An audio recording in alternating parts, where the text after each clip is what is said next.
dimanapun saat ini Anda sedang berada, selamat berjumpa kembali dengan kami, Renungan Harian Kristen Wong GKJW.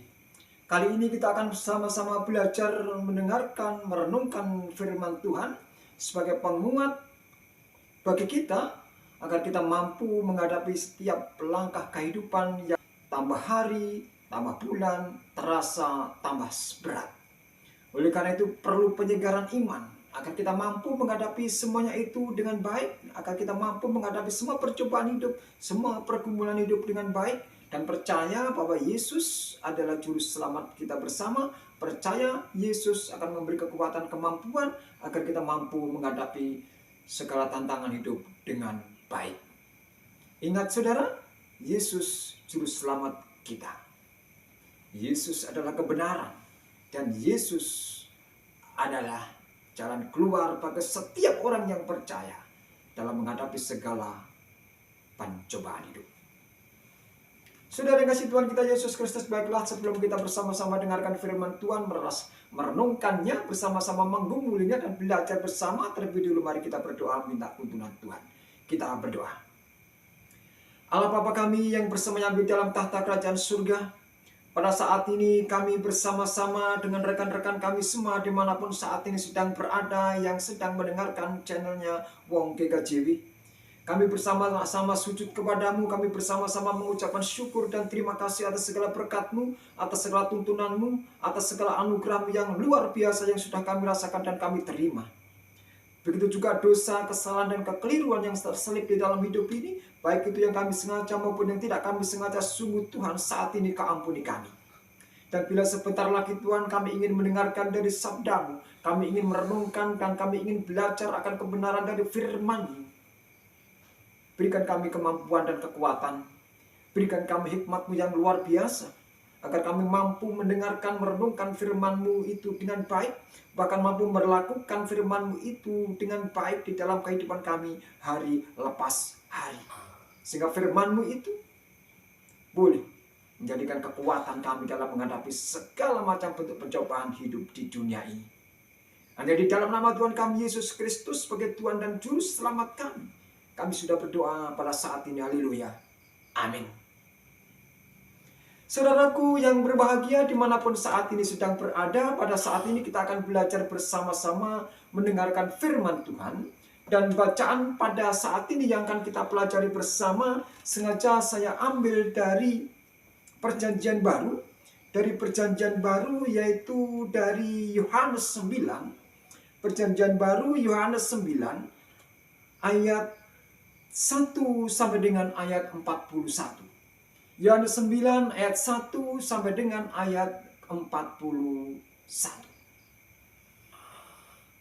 Saya ulangi bacaan kita hari ini, Yohanes 9 ayat 1 sampai dengan 41. Saudaraku yang berbahagia, demikian tadi bacaan kita pada saat ini yang akan kita renungkan bersama-sama, yang akan kita kumpuli bersama-sama, yang bertemakan orang yang buta sejak lahir. Saya ulangi, yang bertemakan orang yang buta sejak lahir. Oleh karena itu renungannya kami beri judul, yaitu menjadi terang bagi kemuliaan Allah. Saya ulangi, menjadi terang bagi kemuliaan Allah. Saudara yang dikasih Tuhan dan senantiasa diberkati oleh Tuhan kita Yesus Kristus, menjadi terang bagi kemuliaan Allah. Kalau kita membaca dari bacaan yang sudah kita dengarkan, yang sudah kita baca tadi, menceritakan di sana ada seorang yang buta. Ada seorang yang buta dari lahir dan bagaimana Yesus menjamah dan menyembuhkan dia sehingga dia boleh sembuh dan bersaksi tentang Yesus.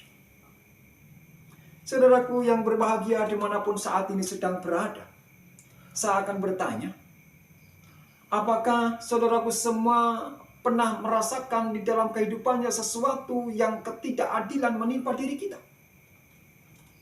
Apakah saudaraku semua saat ini pernah mengalami kegelapan di dalam hidupnya?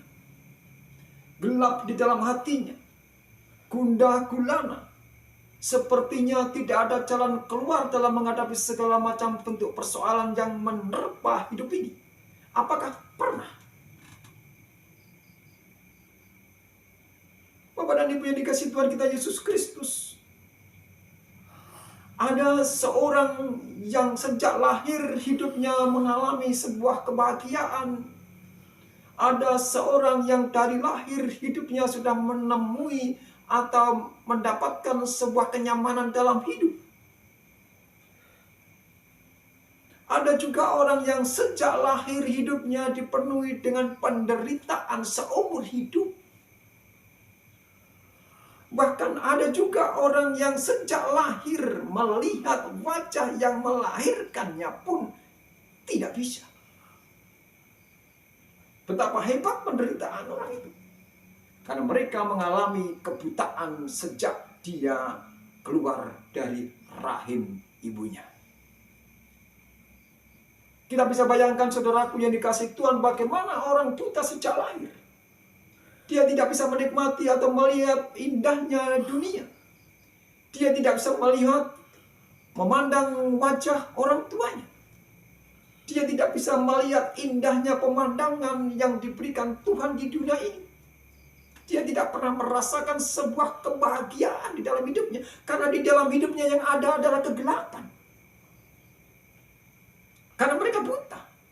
Matanya tidak bisa melihat dari lahir. Bapak dan Ibu, kita bisa bayangkan itu. Bagaimana kalau itu terjadi di dalam kehidupan kita? Bagaimana kalau itu terjadi dan kita rasakan? Betapa menderitanya hidup ini kalau kita buta sejak lahir dan tidak bisa melihat apa-apa, yang ada hanya gelap dan gelap di dalam hidup ini.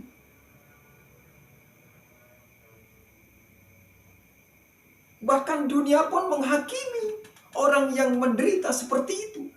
Orang yang hidupnya susah, orang yang hidupnya sengsara, orang yang hidupnya penuh dengan pergumulan selama hidupnya, kadangkala dan tidak jarang dunia menghakimi bahwa penderitaan yang ditanggung itu adalah karena hasil dari perbuatannya. Itu adalah karena dosanya. Dunia menghakimi seperti itu. Dalam bacaan kita tadi menyatakan bahwa manusia bertanya kepada Yesus. Karena Yesus melihat orang yang buta itu. Dan para muridnya bertanya, "Guru, dosa siapakah itu? Apakah dosa orang yang buta itu atau dosa orang tuanya?" Jawab Yesus sungguh luar biasa. Dia menjawab, bukan dosa orang itu dan juga bukan dosa orang tuanya. Akan tetapi pekerjaan Allah harus diwujud nyatakan dalam diri orang itu. Jadi orang yang menderita, orang yang susah, orang yang hidupnya senantiasa penuh dengan pergumulan hidup itu tidak semuanya atau bukan karena dosanya. Akan tetapi karena pekerjaan Allah harus dinyatakan di dalam kehidupan orang yang menderita itu. Saudara yang kasih Tuhan kita Yesus Kristus, kita bisa bayangkan. Ketika Yesus melihat orang buta itu dan orang itu dicemooh oleh dunia. Katanya, dosa siapa? Katanya itu karena dosa dan kesalahannya. Tuhan Yesus menjawab dengan entengnya, itu bukan dosa orang itu dan juga bukan dosa orang tuanya. Lalu Yesus meludah ke tanah dan mengaduknya ludah itu dengan tanah sehingga menjadi lumpur. Kemudian lumpur itu dioleskan kepada kedua mata orang yang buta itu. Apa yang terjadi? Mujizat luar biasa. Orang buta itu dikatakan oleh Tuhan Yesus, "Pergilah, basuhlah tubuhmu, pergi ke kolam Siloam." Saudara yang dikasihi Tuhan kita Yesus Kristus, apa yang terjadi?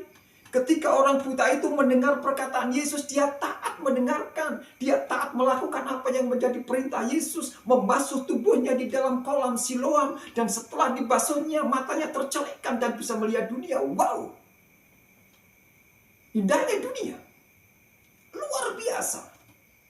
Betul kata Yesus, bahwa di dalam penderitaan itu adalah karya Allah yang harus diwujud nyatakan melalui penderitaan seseorang. Oleh karena itu, saudaraku dikasihi Tuhan kita Yesus Kristus, mungkin hidup kita saat ini penuh dengan penderitaan. Mungkin hidup kita saat ini penuh dengan kegelapan, meskipun mata melihat akan tetapi hati gelap. Mungkin hidup kita ini penuh dengan perjuangan yang begitu syarat dengan berbagai macam bentuk persoalan. Kita anggap bahwa kita hidup di dunia ini adalah penuh dengan penderitaan. Apakah kita menyesal? Apakah kita bersungut-sungut? Apakah kita menggerutu? Atau justru kita mendekatkan diri kepada Allah?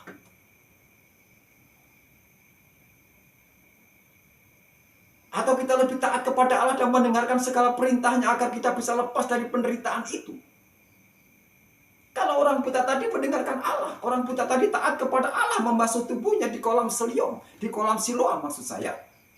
Dia taat kepada Allah, membasuh mukanya di kolam Siloam, sehingga dia bisa melihat indahnya dunia. Itu berkat Tuhan yang luar biasa.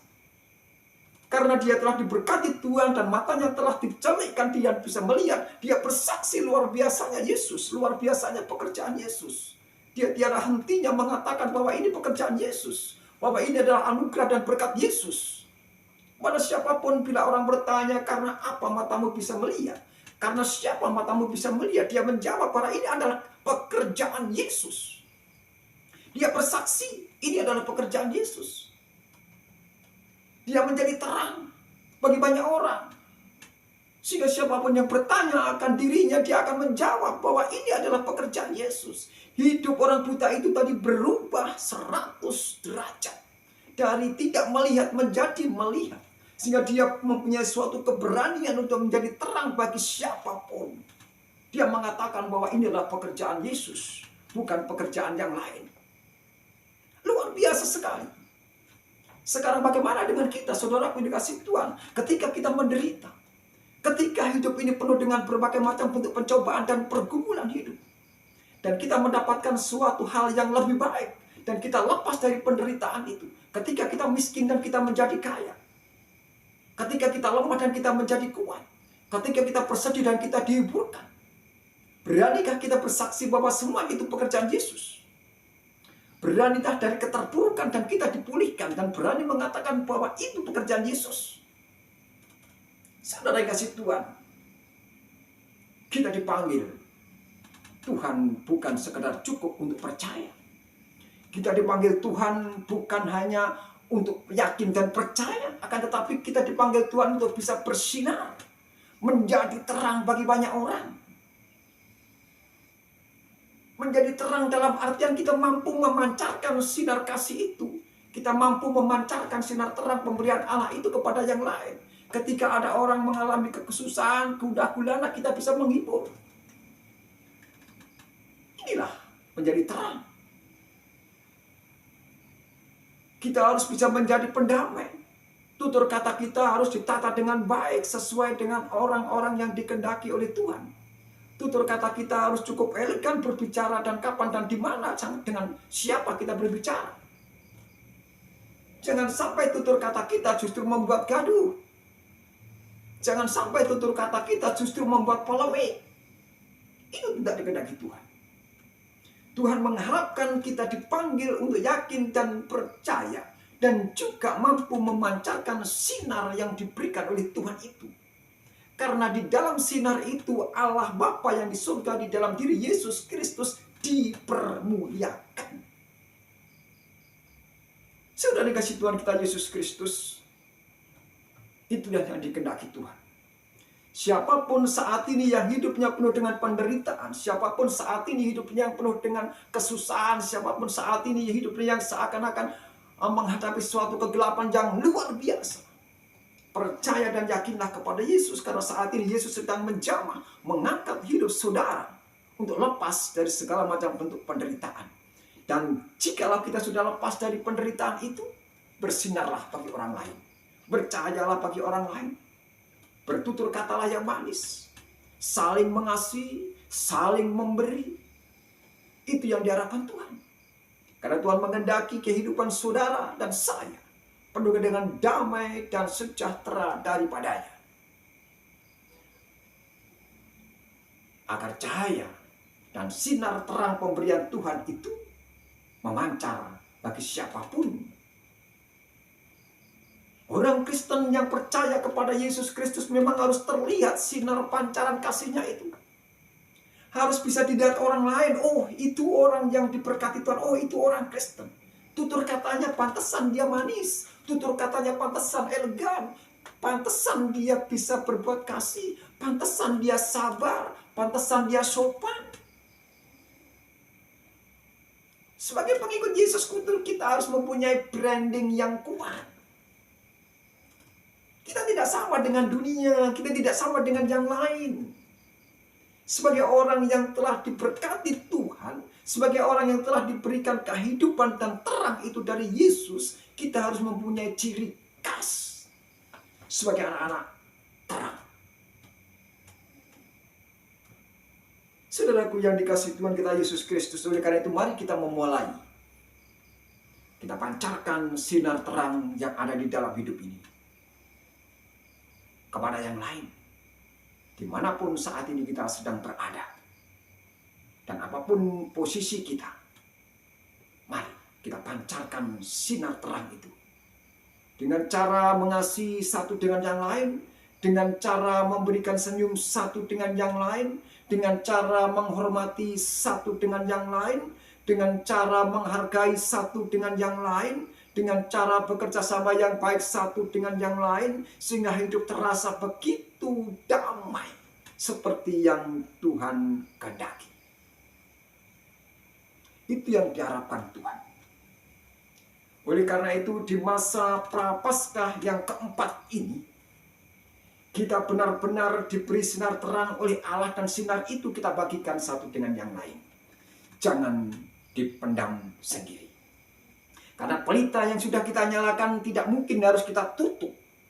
Pelita yang sudah kita nyalakan tentunya biar dilihat oleh banyak orang. Dan biarkanlah sinar itu bisa dirasakan oleh banyak orang juga. Berbahagianya kita bersama kalau hidup ini boleh menjadi jalan berkat bagi orang lain. Berbahagianya kita bersama kalau hidup ini sudah saling melayani satu dengan yang lain. Saudaraku yang dikasihi Tuhan dan dimanapun saat ini sedang berada, sekali lagi, marilah kita menjadi terang bagi kemuliaan Allah. Marilah terang itu kita pancarkan kepada siapapun dimanapun kita sedang berada. Dan biarkanlah kemuliaan Tuhan senantiasa juga terpancar dalam kehidupan kita. Kita belajar lemah lembut. Kita belajar sabar. Sekali lagi kita belajar saling menghargai. Saling melayani. Dan itu yang dikehendaki Tuhan.